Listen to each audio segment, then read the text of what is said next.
안녕하십니까? 사도행전을 통해서 가장 장거리 여행을 하셨죠. 예루살렘에서 또 사마리아, 또 소아시아 다 돌아보고 유럽까지, 또 로마까지 갔다 오셨죠. 오늘 로마서인데요. 로마서를 어떻게 여행하는 것이 가장 좀 효과적으로 재밌는 여행이 될까? 로마서의 기자는 저희가 사도 바울로 알려져 있습니다. 로마서가 의외로 다른 책에 비해서 어려운 책이면서도 또 전체를 읽기에는 또 상대적으로 덜 어려운 책. 왜냐하면 로마서는 전체 흐름을 잡기가 다른 책에 비해서 약간 용이합니다. 이 로마서를 기록한 사람은 사도 바울이 약간 이 사고 구조가 히브리적인 사고 구조보다 약간 헬라에 가까운 사고 방식을 가졌던 사람 같아요. 왜냐하면 로마서라는 책을 논리를 전개하는 스타일이 굉장히 체계적이고 기승전결, 헬라식 사고 방식이라서 오늘날 현대 교육을 받은 사람에게는 훨씬 좀 익숙하게 읽기가 훨씬 익숙한 책이라고 생각을 합니다. 그래서 로마서는 제가 요한복음을 할 때는 어떻게 관전 포인트를 잡아서 거기서 전체를 조망하는 형태로 봤다면 로마서는 이 로마서를 기록한 저자의 생각의 흐름을 따라가면서 읽는 형태, 그런 방식으로 로마서를 함께 살펴보겠습니다. 왜 이런 방식을 취했냐면 로마서 자체가 이미 정리가 되어 있는 책이에요. 사상적 흐름이. 요한복음이나 이런 다른 책은 저희가 그 사상을 재구성을 해야 했지만은 로마서는 체계적으로 정리가 되어 있습니다. 로마서를 특별히 읽을 때 한번 주목하셔야 되는 부분이 로마서를 읽다 보면 로마서의 독자들이 보입니다. 그러니까 로마서를 읽게 될 독자들, 로마교회 교인들이겠죠, 물론. 그래서 직접 독자에 대해서 언급은 하고 있지만은 로마서의 전개 자체를 보면 이미 독자와 이 편지를 쓰는 사도 바울 사이의 대화가 이렇게 느껴져요. 여러분, 글은 혼자 쓰는 거잖아요. 근데 글을 쓸 때 마치 앞에 내 말을 듣는 대상이 있다 생각하면서 글을 써요. 그러다 보니까 로마서에 뭐가 자료 등장하냐면 질문이 자꾸 나옵니다. 이거 보면 질문하고 거기에 대해서 대답을 해요. 그리고 대답하고 나면 저 사람이 나한테 또 이런 질문을 할 거야. 그걸 예상하고 또 거기에 대해서 대답하고 그럼 또 반증이 나올 거야. 그럼 내가 또 이렇게 해서 어떤 대화를 주고면서 체계적으로 논리적으로 이 전체적인 로마서 편지의 흐름이 이어지고 있어요. 그래서 로마서를 읽으실 때 이 흐름을 기억하면서 읽으시는 게 굉장히 중요하다고 생각합니다. 여러분 혹시 로마서를 딱 들으면은 뭐가 제일 먼저 생각나죠? 로마서 하면 우리가 항상 믿음으로 말미암는 의, 이제 요 사상인데 물론 이것은 로마서에 나오는 중요한 메시지 가운데 하나지만 로마서에서 전체적으로 저자가 말하고자 했던 것이 무엇인가? 그래서 저는 로마서의 무엇을 로마서에서 기록했는가 보다도 왜 기록했는가? 어떤 생각과 어떤 생각의 흐름을 가지고 사도 바울이 로마서 1장부터 마지막 장까지 전개를 하고 있는가, 그 흐름을 따라가겠습니다. 그래서 로마서 읽으실 때 이번엔 제가 따로 구성은 하지 않고 1장부터 흐름으로 간다고 생각하시면 됩니다. 그 흐름이 어떤 체계에서 이것이 흘러가는지 자연스럽게 읽어가시면 좋을 것 같습니다. 그래서 제가 개인적으로 추천드리는 것은 로마서 이제 번역본 가운데 좀 쉬운 성경, 새 번역이든지 현대인 성경 같은 그 번역으로 그냥 편지 읽듯이 읽으면 훨씬 좀 수월하다고 생각합니다. 그런 틀 속에 다시 로마서의 구체적인 걸 보면 그것이 훨씬 더 잘 이해가 될 거예요. 자, 먼저 로마서의 이제 독자를 이해하려는 것이 굉장히 중요하겠죠. 왜냐하면 독자와의 대화니까 그 대화의 흐름을 알기 위해서 도대체 로마서를 읽게 되는 로마 교회 독자들의 상황이 어떤가? 그것을 이해하는 것이 굉장히 중요합니다. 로마서를 딱 읽다 보면 제일 먼저 느껴진 게 로마 교회가 어떤 교회였냐는 거죠. 로마 교회는 보기에 다민족 국가, 다민족 교회, 다문화 교회였다고 보여집니다. 왜냐하면 우리는 지금 우리 한 민족만 있죠. 그죠? 근데 다민족 국가, 또 문화도 여러 다양한 문화적 배경을 가진 사람들이 모여있는 그런 교회 환경이었다는 거죠. 그래서 특히 나오는 것이 유대인, 헬라인, 유대인, 헬라인, 이게 자꾸 나와요. 그래서 유대 문화권에 속했던 사람과 당시 이방 문화권, 다양한 이방 문화권을 가진 사람들이 약간 이렇게 용광처럼 녹여있는 그런 다문화교회였다고 생각하시면 돼요. 그래서 이 다문화교회다 보니까, 특별히 이제 로마서 마지막 장에 보면 그 사도 바울이 이제 편지를 마무리하면서 로마 교회에 있는 교인들의 이름을 거명하면서 안부를 묻습니다.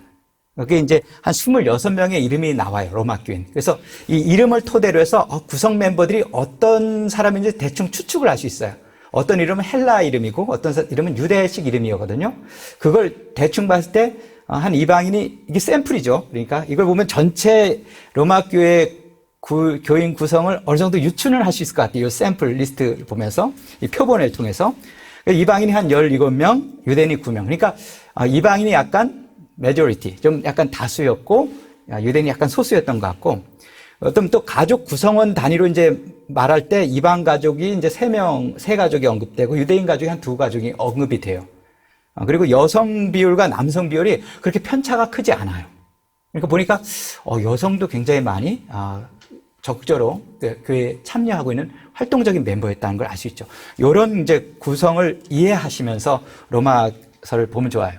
특별히 이제 로마 교회가 그럼 어떤 문제가 있었겠죠? 로마서를 썼을 때 어떤 문제가 있었냐면, 이 다민족 다문화 교인들이 함께 이제 교회 안에서 공존할 때 생기는 문제가 있어요. 원래 이제 로마가, 우리가 사도행전 18장에 보면, 그 당시 이제 클라우디스 황제 때, 무슨 일이 있냐면, 로마에서 유대인을 추방합니다. 여러 가지 이유 때문에. 그것이 이제 AD 49년경에 추방령이 내려요. 클라우디스가 이제 왕이 된 지 한 8년 정도 지나고 나서. 그래서 유대인들이 로마를 다 떠납니다. 그러니까 로마에 누구만 남죠? 이제 헬라파, 이방인들만 남죠. 그러면서 그들 나름대로의 이제 유대인의 간섭과 영향 없이 그들 나름의 고유한 문화적인 어떤 공동체가 형성되겠죠. 그리고 나서 이제 클라우디우스 황제가 54년에 죽어요. 죽고 나서 그때부터 유대인들 떠났던 유대인이 하나둘 들어오기 시작합니다. 와보니까 이미 터줏대감은 누구예요? 헬라인들이 터줏대감이죠. 이미 그들의 문화를 장악하고 있고, 유대인들이 딱 보기에는 어때요? 교회가 이거 말이 아닌 거예요. 우리 식대로 해야 되는데 정말 이게 눈 뜨고 못 볼 정도죠. 왜냐면 약간 문화가 그런 거죠. 그래서 거기 사이에서 굉장한 갈등이 있게 되죠. 그래서 사도 바울이 이제 이 로마서를 쓴 때가 이제 기록을 우리가 보면은 한 고린도 3차 선교 여행 때 고린도에 한 석 달 정도 머물러요. 그때 이제 로마서를 기록을 하는데, 석 달 동안 머물면서 로마서를 쓸 때가 약 AD 58년 9년경이에요. 그러니까 유대인들이 이제 추방령으로 로마를 떠났다 돌아온 지 한 10여 년 정도 흘렀을 때죠. 그러니까 이제 그런 문화적 갈등이 이제 고착화될 시점이었겠죠. 그래서 원래 이제 바울이 로마에 한 번도 간 적은 없어요. 가고는 싶어 했어요. 여기 로마서의 마지막 부분에 보면 원래 이제 예루살렘 갔다가 로마에 들려서 서바나가 어딘지 혹시 아시죠? 이러면 서바나 어학과 있잖아요. 이 스페인에 원래 갈 길이겠죠. 근데 결국은 사도 바울이 로마도 못 가고, 로마 나중에 갔죠. 죄 있으신 분은 갔고, 그리고 이제 스페인은 결국 못 갔죠. 그래서 이런 로마에 가고 싶은 그런 열망이 좀 간절히 있었던 것 같아요. 이제 그런 가운데 이런 로마 교회가 처한 이런 갈등을 보면서 이제 편지를 쓰게 된 거죠. 그래서 어떤 갈등이 좀 존재했나 보니까 이제 유대인과 헬라인 사이의 어떤 이런, 그러니까 이 로마서란 글에서 드러난 내용 보면, 유대인들이 가진 갈등, 어떤 율법주의적인 그런 가치를 그 당시 이제 동료 이방인들 교인들에게 좀 약간 좀 강요하는 분위기. 그리고 헬라인들은 약간 터줏대감이고 또 헬라 문화에 대한 자부심에 대한 어떤 높은 마음. 이런 것들이 있어서 이제 교인들이 서로 잘났다. 뭐 이런 분위기였던 것 같아요. 그래서 그게 이제 좀 이런 갈등이 심화된 가운데, 바울이 이제 이 로마서를 기록할 필요가 있었는데, 저는 바울 이분께서 로마서를 쓰기에 가장 적절하신 분이었다, 적합한 분이었다고 생각하는 게, 바울은 일단 유대적 배경을 갖고 있어요. 그죠? 왜냐면 바울은 누구 편이죠? 여기 보면 그 유대인들을 뭐라고 표현했냐면 로마서에서 나의 형제 곧 골육의 친척이라 했어요. 내가 이들을 위해서 내 목숨을 버려도 아깝지 않다. 그러니까 바울은 철저히 누구 편이에요? 유대인 편이죠. 왜냐하면 이게 왜 굉장히 중요하냐면 여러분 이게 누가 갈등 생길 때 우리가 중립 지키기가 굉장히 어렵습니다. 하다 보면 꼭 누구 편을 들게 돼 있어요. 그럼 이쪽이 빈정상이에요. 반대편이. 그죠? 근데 사도 바울이 아닌 다른 사람이 편지를 썼다면은 이게 갈등 문제가 전 더 심화될 수 있었겠다 생각이 들어요. 근데 바울은 일단 유대인한테 이제 확인시켰어. 나 니네 편이다. 니네하고 동족이다. 이걸 확인시켰고, 그럼 헬라인한테도 또 해야 되잖아요. 그게 뭐냐면, 난 헬라인에게 빚진 사람이다. 나 이거 빚을 갚아야 되는 입장. 채무자잖아요. 채무자니까 얼마나 잘해야겠어요. 채권자한테. 이런 상황이에요. 그러니까 양편 다 안 치우치는 상황. 그죠? 그러니까 누가 봐도 헬라인이 사도 바울을 보기엔 우리 편. 그리고 또 유대인들이 보기에도 우리가 같은 동족. 그러니까 이제 사도 바울이 쓴 편지에 대해서 이렇게 편견 없이 읽을 수 있었겠다. 이제 이런 생각을 제가 하게 돼요. 그래서 사도 바울이 로마의 이런 갈등 상황에 편지 보내기엔 가장 적합한 인물이었다. 이걸 생각하시면서 로마서를 한번 읽으시면 좋을 것 같아요. 굉장히 이게 중립적인 톤으로 쓰거든요. 그럼 이제 로마서를 읽을 때 우리가 특별히 이제 어떤 이런 두 헬라파와 그 다음에 이제 유대인 사이에 어떤 여러 가지 전통, 율법, 문화 이런 것에 대한 차이에서 오는 갈등을 머릿속에 담고 어떻게 이 갈등을 해결할까에 대한 그 방향을 제시하는 것이 로마서입니다. 일단 그런 관점에서 읽으시면 좋을 것 같아요. 여러분, 이 갈등이라는 게 왜 생기는가? 사람이 가진 어떤 본능 가운데 하나가 범주화하는 본능. 범주화가 먼저 카테고리 만드는 거. 이렇게 나누는 거 있죠. 그래서 우리는 나름대로 무엇은 같고 무엇이 다르다는 것을 이렇게 구분하는 기준들이 있어요. 여기 앉아 계신 분들은 사람이라는 공통점이 있잖아요. 그리고 또 이제 기준을 할 땐 남자, 여자 이렇게 나누기도 하죠. 그죠? 그래서 우리가 태어나면서부터 우리가 이제 생각이 자란다는 것이 무엇이냐면 이런 범주화하는 기능이 자라요. 그러니까 여러분 처음 아이가 딱 태어나면 우리가 뭐가 생기냐면 머릿속에 폴더가 생겨요. 범주화하는. 그러니까 처음에 딱 태어날 땐 폴더가 딱 두 개가 있어요. 모든 사물을 볼 때 이제 폴더를 두 개에다 놓고 봐요. 하나는 먹는 거, 하나는 못 먹는 거. 그래서 아이들은 이제 고양이도 봐도 입에 넣어봐요, 일단은. 먹을 수 있나? 그래서 못 먹는 거면 이제 못 먹는 거에 범주에다 넣고 무조건 입에 넣어보잖아요. 그래서 먹는 거면 여기다 넣어놔요. 그래서 이제 범주화 시키죠, 두 개. 먹는 거, 못 먹는 거. 이렇게 범주화 시키다가 이게 자라나면서 이 범주화가 약간 더 세분화가 돼요. 그죠? 나중에 먹는 거, 못 먹는 거만 있는 게 아니고 못 먹는 거 사이에도 또 차이가 있는 거죠. 그럼 그걸 또 나누죠. 그러면서 이 폴더가 굉장히 다양해지고 디테일해져요. 그 사고가 깊고 사상이 깊은 사람일수록 이 폴더가 굉장히 디테일하게 발달합니다. 그리고 그 폴더를 통해서 이 세상을 봐요. 그래서 그 폴더 안에 넣고 재분류하고 재구성하고. 이것이 우리의 생각이 자라는 것이거든요. 그런데 이 범주화한다는 것이 어떤 문제가 있냐면 우리 사람도 범주화를 하죠. 그죠? 여기 앉아 계실 때 우리 교인, 저쪽 교인 이렇게 그죠? 나하고 같은 동양 아니면 저쪽 타양 출신 이렇게 나름대로 사람도 우리가 범주화해요. 근데 이 범주화라는 것이 어떤 문제가 있냐면 이제 사회학적으로 굉장히 이제 혐오, 사람들이 누군가를 미워하잖아요. 근데 이제 나한테 잘못한 사람을 미워하는 것은 당연해요. 본능적인 거니까. 그런데 나한테 잘못한 것도 없는 사람을 미워하죠. 그죠? 예를 들자면 우리 이제 이슬람교도들이 크리스찬들 미워하는 거. 서로 모르는 사이인데도 그냥 미워요, 그냥. 그래서 이제 이런 사회에서 일어난 여러 가지 이제 혐오에 대해서 이제 연구한 학자들이 도대체 서로 관계없는 사람들이 왜 이렇게 미워할까? 나한테 나쁜 짓 한 것도 아닌데. 그 증오와 혐오의 원인을 이렇게 추적하다 봤을 때 원인이 범주화예요. 이게 이제 재미난 연구가 뭐냐면 여기 이제 셰리프라는 이분이 1951년에 이 세 차례에 걸쳐서 이 연구를 했는데 이게 무슨 실험이냐면 로버스 케이브라는 오클라호마에 있는 어떤 그 주립공원이 있어요. 동굴이 아주 멋있나 봐요. 그 주립공원에 이제 야영장이 있고 한데 그 캠프에서 어떤 실험을 했냐면, 이제 22명의 그 당시 한 12살 난, 백인 아이들, 그리고 배경은 다 프로테스탄트, 양부모 다 있고 아주 정상적인 가정에서 자란 아이들 22명을 무작위로 뽑아서 차에다 태우고 처음에는 한 11명을 여기 야영장에다 내려놔요. 근데 서로는 다 몰라요. 11명 서로가 누군지 몰라요. 그 다음에 그 다음날 또 11명을 또 야영장에다 뿌려놨어요. 다 동일한 비슷한 배경에서 자란 아이들이에요.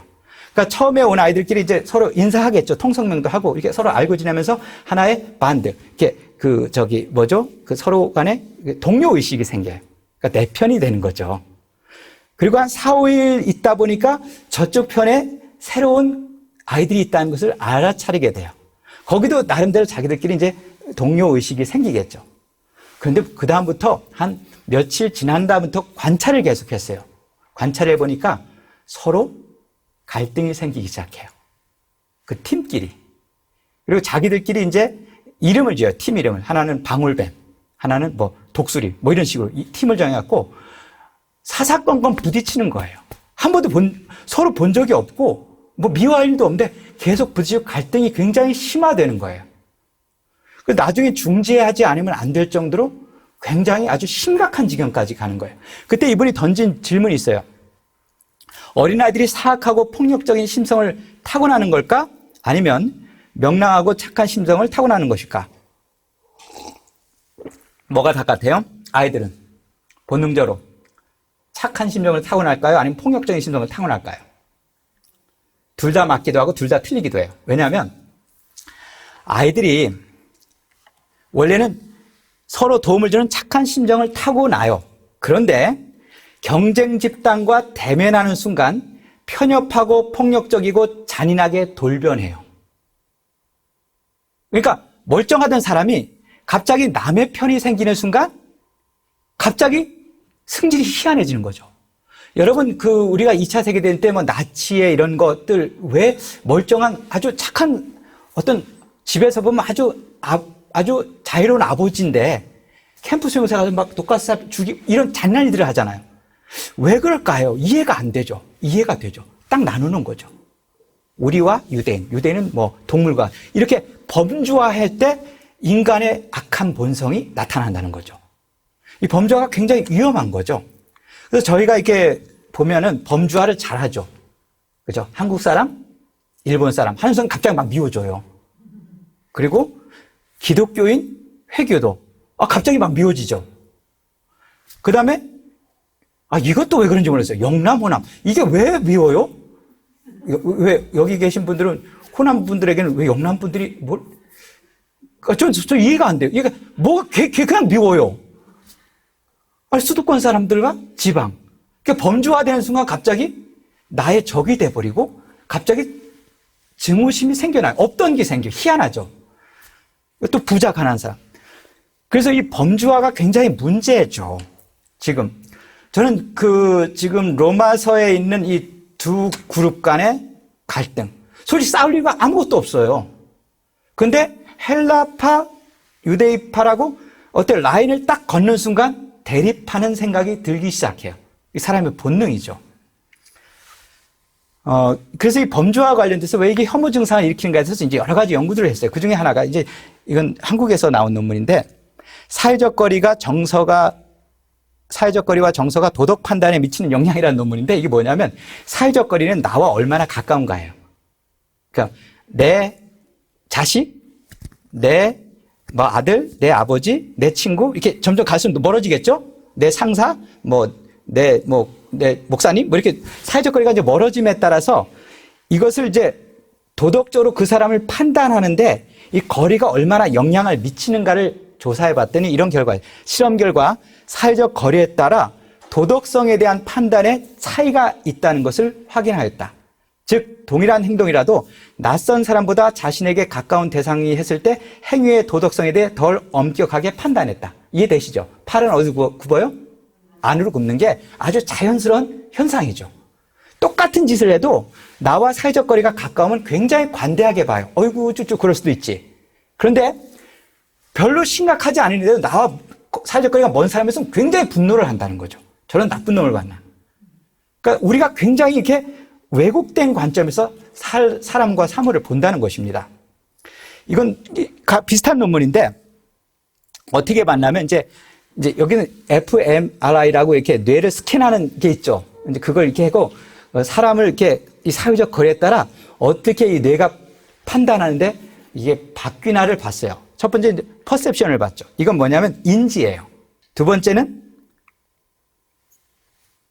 동정하는 거 있죠. 거리에 따라 사람을 동정하는 게 얼마나 다른가? 그 다음에 세 번째는 사고방식을 봐고, 그 다음에 도덕적 민감도, 그 다음에 보상체계, 이것들을 쭉 관찰했는데 재밌는 일이 있었어요. 이제 인지는 사람의 얼굴 표정을 보고 저 사람이 어떤 생각을 할 거다는 걸 판단하는 거잖아요. 근데 나와 가까운 사람이 표정 보고 판단할 때와 나와 먼 사람이 표정 보고 판단할 때 전혀 다르게 작동한다는 거죠. 아예 인지부터가 잘못된 거죠. 거리에 따라서 전혀 다르게 그것을 인식하고, 예를 들자면 동정 같은 경우는 나와 먼 거리에 있는 사람이 고통을 당했을 때는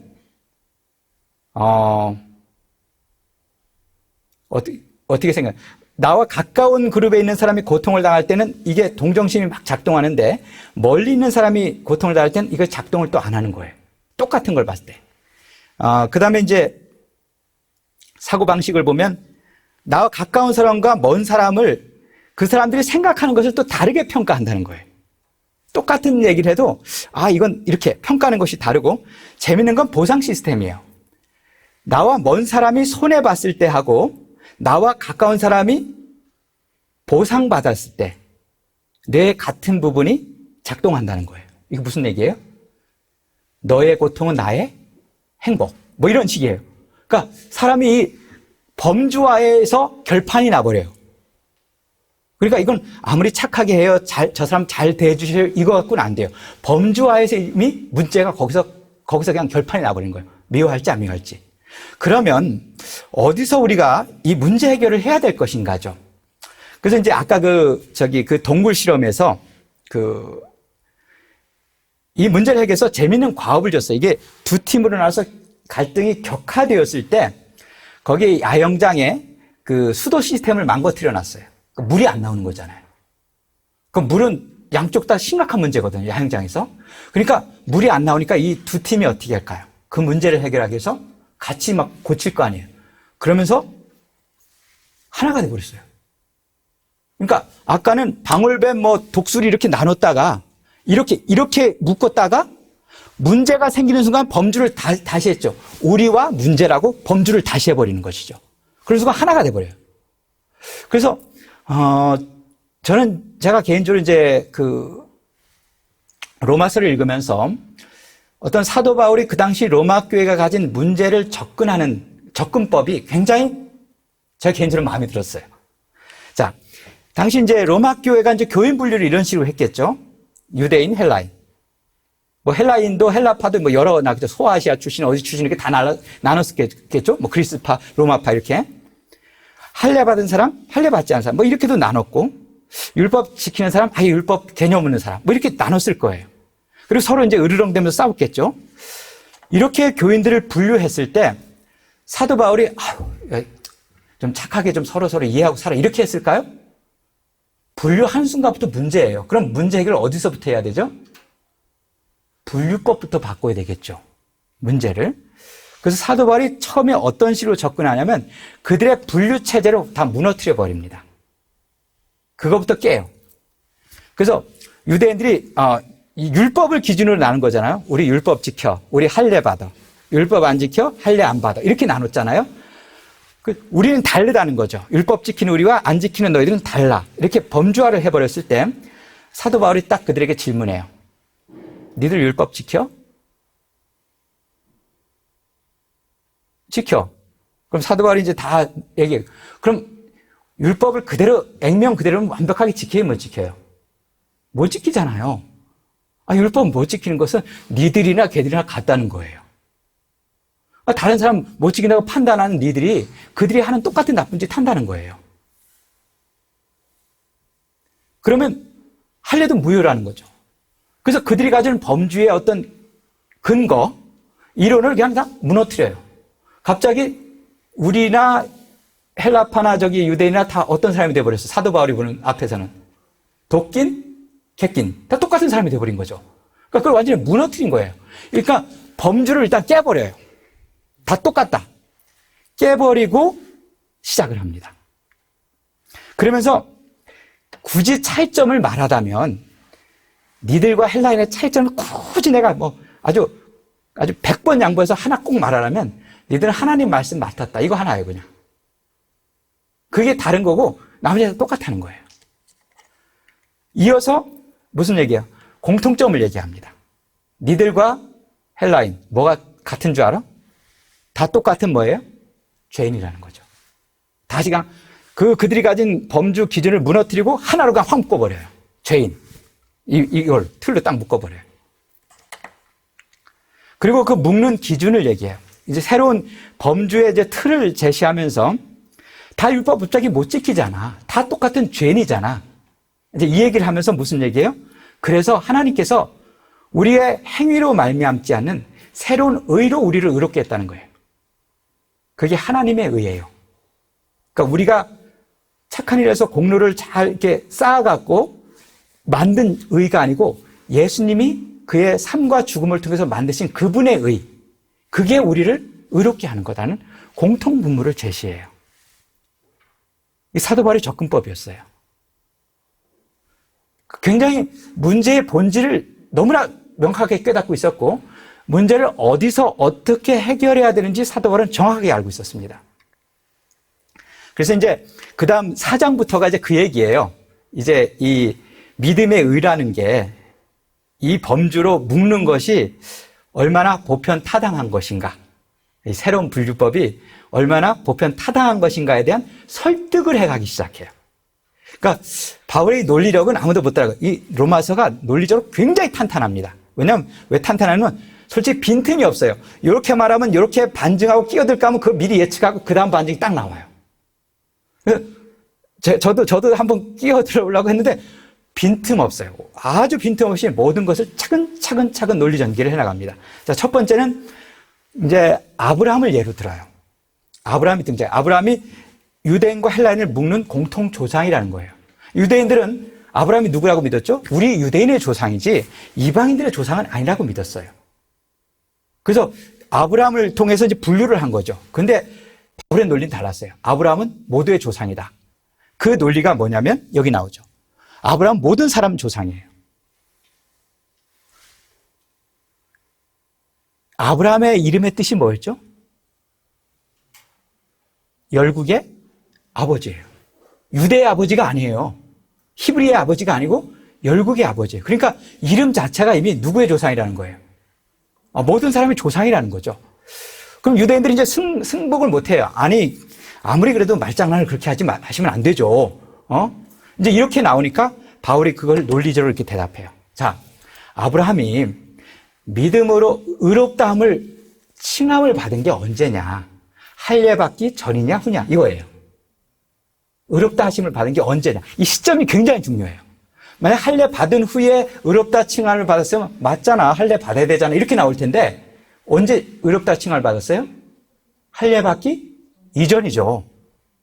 그럼 할례와 의는 아무 상관이 없는 거예요. 그냥 자연인으로 의롭다함을 받은 거예요. 이 논리를 딱 되는 거예요. 할 말이 없죠. 그럼 맞네요. 아브라함은 모든 사람을 공통조상 맞네요. 이렇게 될 수밖에 없는 분위기를 만들어줘. 그래서 이분이 그래서 무할례자로서 믿는 모든 자의 조상이 됐다 했어요. 무할례자로서 의롭다함을 받았으니까 무할례자의 조상이 될 수 있는 법적 근거가 있다는 것이죠. 그리고 이를 통해서 무할례 시에 가졌던 믿음의 자취를 따르는 자들에게도 그렇게 하고 또 할례자의 조상도 된다 했어요. 동시에. 그러니까 이렇다고 또 어떤 분이 여기서 또 평가를 해요. 자, 무할례 시에 아브라함이 의롭다함 받았으니까 아브라함은 무할례자의 조상이다. 이래버리면 또 유대인이 화가 나잖아요. 우린 이제 가끔가다 또 이런 실수를 저버리죠. 이렇게 편들다 보면 중재하다 어떻게 또 한쪽으로 치우쳐요. 근데 아브라함은 절대 그 이성의 끈을 안 놓습니다. 딱 균형을 항상 잡아요. 이렇게 할례자의 조상, 무할례자의 조상 이 얘기를 하죠. 그 다음에 이제 5장 가서도 또 계속 얘기해요. 자, 우리가 또 공통 분모를 또 누굴 갖고 나와요? 아담. 그죠? 아니, 아담을 공통조상으로 해놓으면 나눌 수가 없어요, 뭔가. 그죠? 뭐 이걸 유대인인지, 미국 사람인지, 뭐 심지어, 뭐 북한 사람인지, 공산주의자. 이게 공산주의자도 못 나눠요. 공산주의자도 누구한테 왔죠? 아담에서 왔죠. 그러니까 아담을 딱 내놓어. 한 사람 아담으로 말미암아 모든 사람이 죄지었다는 거죠. 그러니까 우리가 똑같다는 거예요. 그러니까 사람을 보는 관점을, 어떤 분류 체계를 보는 관점이 굉장히 달라요. 어떤 보편적인 분류 체계 속에서 사람을 보고 있습니다. 그 다음에 두 번째로 아담 다음에 또 누굴 가지고 나오죠? 예수 그리스도죠. 아담과 똑같은 형태로 아담 안에 모든 사람이 죄인 된 것처럼 그리스도 안에서 모든 사람이 의인 됐다는 논리죠. 이 논리로 또 하나로 묶어버려요. 그러니까 아담으로 묶어버리고 그리스도로 묶어버리고. 그 다음에 이제 그 다음부터는 그래 굳이 나누자. 그래 나누자. 이제 아담도 이제 굳이 나눈다면 이렇게 나누는 건 내가 인정한다. 첫 번째 뭐죠? 6장에 보면 죄의 종이냐 의의 종이냐 이렇게 나눌 수 있다는 거예요. 그죠? 그래서 사람이 다 똑같다 해보면 의미가 없잖아요.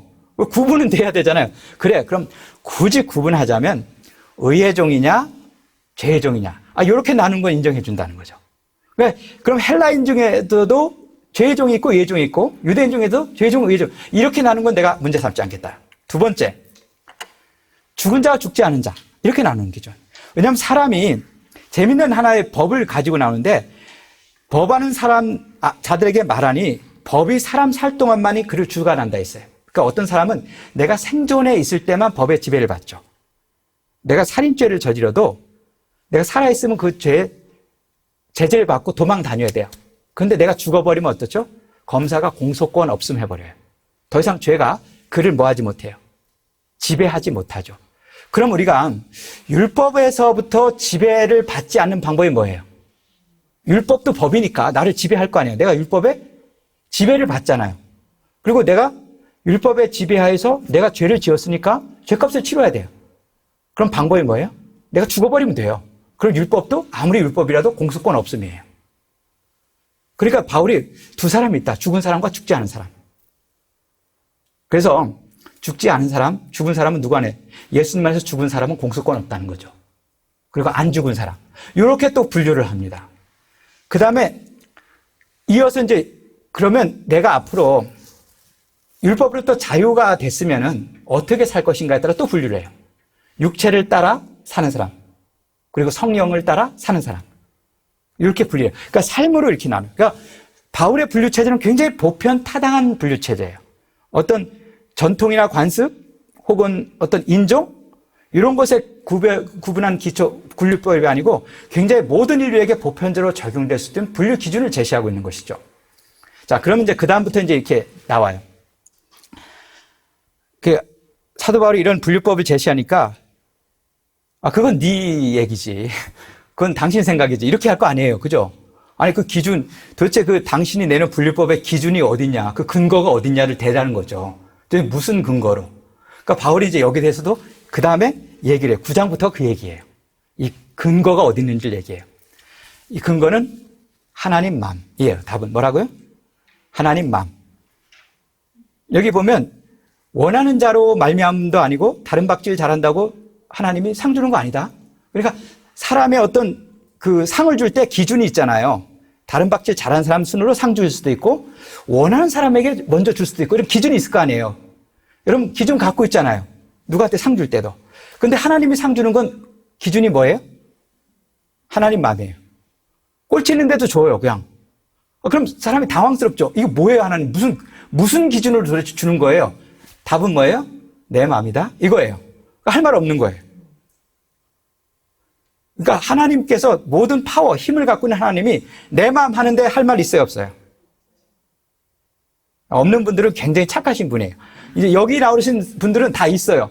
세상에 이런 법이 어디냐는 거죠. 아무리 하나님이라도 뭔가 근거가 있고 논리가 있고 체계가 있고 보편타당한 뭔가 원칙이 있어야 되지 않냐. 왜 하나님 마음이냐 이거죠. 그러니까 이제 바울이 근거를 다 대요. 어디 하나님 마음대로 한 예를 근거를 대요. 야, 이삭과 이스마엘 원래 장자는 누가 돼야지? 먼저 태어난 사람이 장자권을 가져야지. 자, 이삭과 이스마엘 누가 먼저 낳았지? 이스마엘이 먼저 낳았지? 근데 누가 먼저 장자 됐니? 이삭. 뭐야 이거? 무슨 논리로 이삭이 장자가 됐죠? 약속이에요. 그냥 하나님, 그래, 네 장자 시켜줄게. 이 말이에요. 하나님 마음대로. 자, 두 번째, 야곱과에서 누가 형이야? 에서죠. 그럼 누가 장자가 돼야 돼? 에서가 당연히 돼야죠. 근데 결과적으로 누가 됐지? 야곱이요. 이거 뭐야? 또 갑자기 또 이게 족보가 막 꼬이기 시작해요. 그러니까 여기 나온 말이 야곱은 사랑하고 에서는 미워했다는 말을 우리가 자꾸 이걸 사랑했다는 거는 이거 선택해 이렇게 해석할 필요 없어요. 하나님이 에서 사랑하든 야곱 미워하든 누구 마음이에요? 하나님 마음이에요. 여러분 누구 좋고 믿고가 허락 받아야 돼요? 아니죠. 너 왜 쟤 미워해? 너 나 허락받고 쟤 미워? 이거 안 하잖아요. 내가 싫은 걸요. 그러니까 하나님 마음이라는 거죠. 이것도 누구 싫고 좋아하는 거 내 마음이듯이 이것도 하나님 마음이에요. 내가 에서 좋아한다고 네가 뭐라 할 건 없다는 거죠. 야곱 좋아하고. 그 다음에 바로. 여러분 바로와 모세를 보면 그렇죠. 모세는 어떻게 했어요? 하나님 이렇게 막 영광 드러내는 일을 했고 바로가 출애굽 시나리오에서 무슨 역을 바로가 했죠? 악역. 이게 또 바로가 무슨 죄래요? 그 악역을 그 사람이 했죠. 왜 바로가 악역했냐도 얘기해요. 성경이 바로에게 이르되 내가 이를 위하여 너를 세웠나니. 그러니까 악역하라고 세웠다는 거죠. 그러니까 이게 이제 물론 이걸 가지고 예정론으로 해석하지 마세요. 근데 하나님의 절대 의지, 절대 주권을 지금 얘기하는데 이걸 사용하고 있어요. 또 호세아 얘기를 또 들어요. 호세아가 자식 낳는데 로루하마 너는 내 자녀라 했다가 내 아들 아니라 했다. 이거 왔다 갔다 하잖아요. 이 기준이 뭐예요? 하나님만. 이제 이 역사적인 예를 든 겁니다. 이래도 하나님 마음으로 하는데 구약에 근거가 있는데 뭐라고 반박할래? 이제 이런 식으로 나오죠. 그러니까 이제 여기 대해서 이제 그렇구나 하고 또 수긍할까 안 할까요? 수긍하면 되게 착한 분인데 수긍 안 하죠. 그래도 이거 못마땅한 거예요. 뭔가 근거가 있어야 된다는 거죠. 마음대로 하려면 그래도 뭔가 원리와 기준에 의해서 마음대로 해야지 아무 기준 없이 마음대로 하면 되냐 하니까 사도 바울이 그다음에 또 갖고 나온 게 뭐예요? 토기장이 비유예요. 토기장이가 토기 만들 때 토기한테 허락받고 만들디? 야, 네 뭐 만들어줄까? 흙한테? 술병 만들어줄까? 아니면 꽃병 만들어줄까? 허락 안 받는다는 거죠. 누구 마음이에요? 토기장이 마음대로 해도 토기가 거기에 대해서 불만을 제기해야 안 해요? 안 한다는 거죠. 이거 마찬가지라는 거죠. 하나님이 토기장인데 어떤 사람은 꽃병 만들고 어떤 사람은 술병 만들었다고 그 사람이 불만 제기하는 게 타당하냐 안 타당하냐는 거예요. 타당해요 안 타당해요? 이런 순간 그냥 수긍할 수밖에 없죠. 그러니까 이 바울의 논리에 못 당해요. 진짜. 당할 수가 없어요. 그래서 이런 하나님의 분류의 근거에 대해서는 그 다음에 이제 바울이 얘기하는 게 뭐냐면 그래도 하나님께서 나름대로 이렇게 마음대로 하는 것 같아도 뭔가 기준이 있다는 거예요. 믿음으로 말미암아 싹 의롭게 하는 이 하나님 마음대로의 전법 이것에 나름대로 하나님이 가진 원리가 있는데 그게 뭘까요? 첫 번째 기준이 용이성이에요. 자, 용이성은 말 그대로 뭐예요? 쉽다는 거죠. 그러니까 믿음으로 의롭게 하는 것은 어려워요, 쉬워요? 자, 믿으면 내 의롭게 할게. 어려워요, 쉬워요? 의롭게 되기가.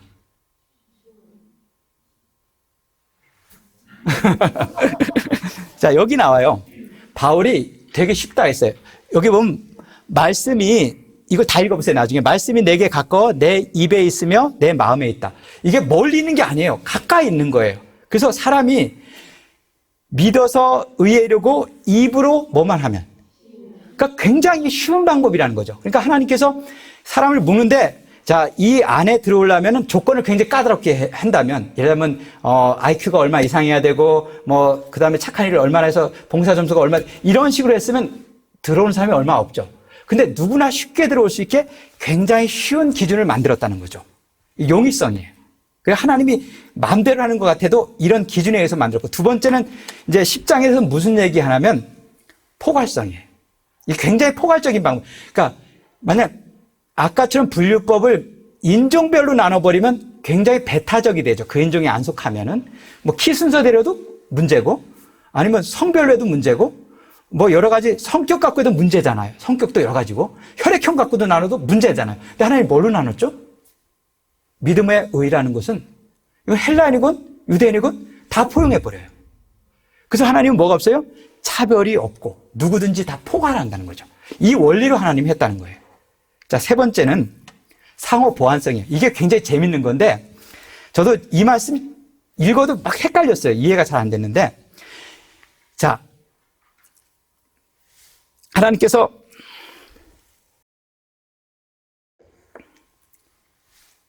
유대인들과 히브리인들이 이제 불순종했을 때 그들을 잠깐 버렸잖아요.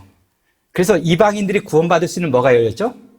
길이 열렸죠. 우리가 사도행전 공부했을 때 그걸 나오잖아요. 이방인들에게 복음의 길이, 예수님을 거절했기 때문에 이방에게 복음의 기회가 열렸죠.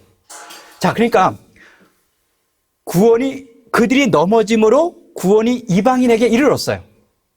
그러니까 이스라엘이 넘어진 게 잘 됐어요? 결과적으로는 어때요? 이스라엘 사람들에게는, 유대인에게 좀 미안한 얘기지만 결과적으로는 어때요? 잘 됐죠. 그들이 넘어짐으로 이방인들이 구원받을 수 있는 길이 열렸으니까.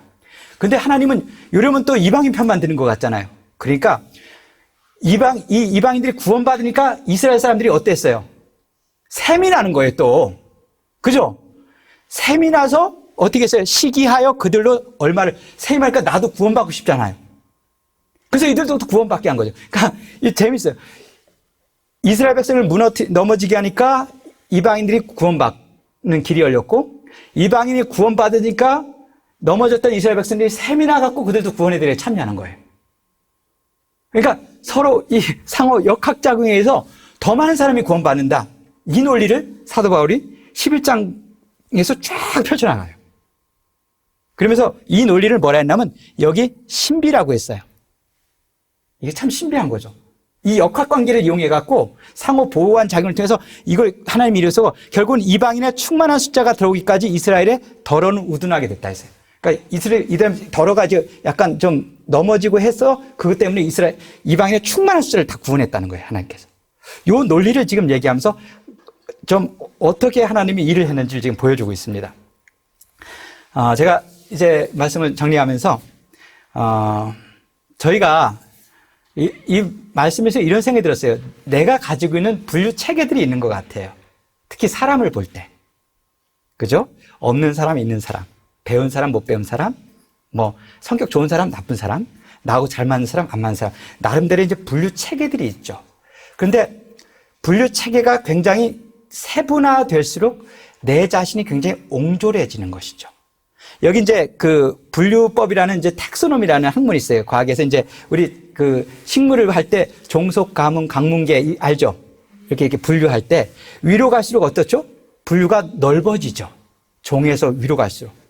그 넓어지면 다 포함해 버려요. 그러니까 우리가 종의 분류법보다 어떤 개의 분류법, 그 세 개잖아요. 그죠? 세 개. 그럼 세 개가 그냥 심지어 동물도 내가 케어할 대상이 되어버리는 거죠. 관심을 가져야 될 대상이 되어버리고. 그래서 살아가면서 우리가 관계를 맺을 때 내가 가진 관계 경계선이 있어요. 우리 가족, 우리 교회, 우리 지역, 우리 직장, 나름대로 관계 경제, 심지어 요새는 민족주의라 해요. 우리 민족. 민족주의가 굉장히 한 민족을 묶는 데는 구심점 역할을 하는데 이게 굉장히 배타성을 가져요. 다른 민족에 대해서. 근데 이것을 어떻게 하자는 거죠? 넓혀가자는 거죠.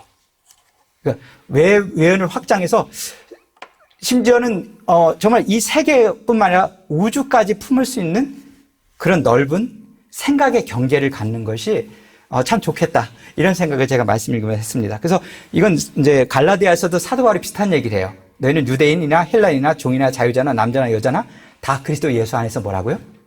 하나로 이렇게. 바울이 보는 분류법입니다. 이런 바울의 분류 시각을 저희도 한번 함께 공유하고 가졌으면 좋겠습니다. 말씀 마치겠습니다.